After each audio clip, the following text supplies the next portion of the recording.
So, Your Excellency, the Deputy President of the Republic of Kenya, Honorable Members of Parliament present, Honorable MCAs from Narok, and all the leaders.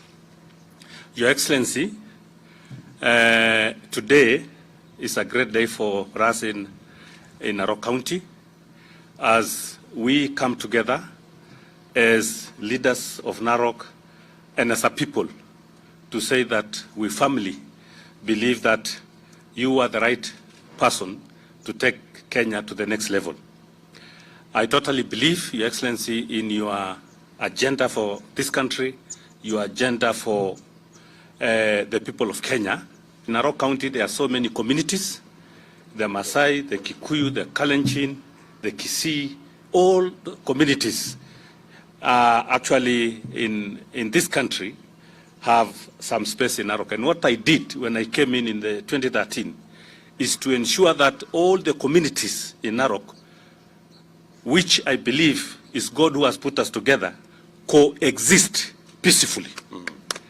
And this is the difference between us, Your Excellency, as you said in your launch, at the county level with our competitors, that while they believe in dividing the people of Narok along ethnic, tribal, clan lines, we believe that actually all the tribes in Narok and clans belong to Narok, and everybody has a space in Narok, and Narok is enough for all of us.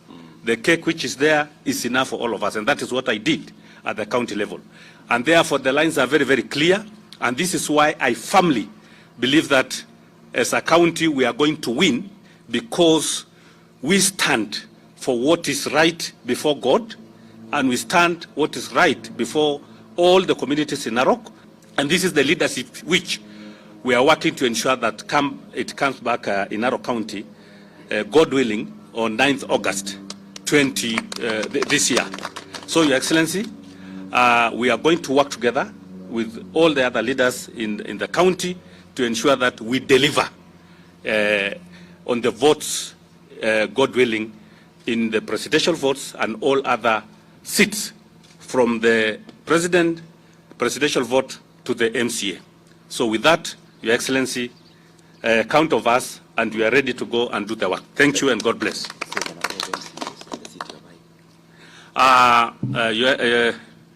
Your Excellency, the Deputy President, already you are in Narok, and you saw during the launch of our candidate for governor, Mheshimiwa Patrick Ndutu.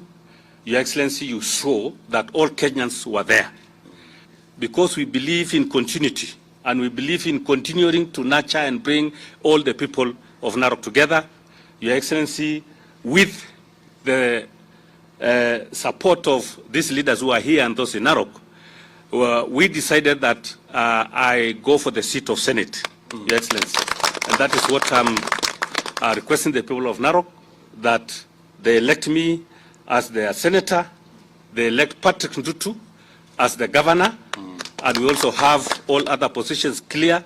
And Your Excellency, I want to assure you that we will deliver on the seat of governor, on the seat of Senate, on all other seats, including the MPs and all the 30 wards in Narok County. This is what we are focusing on. Thank you, Excellency.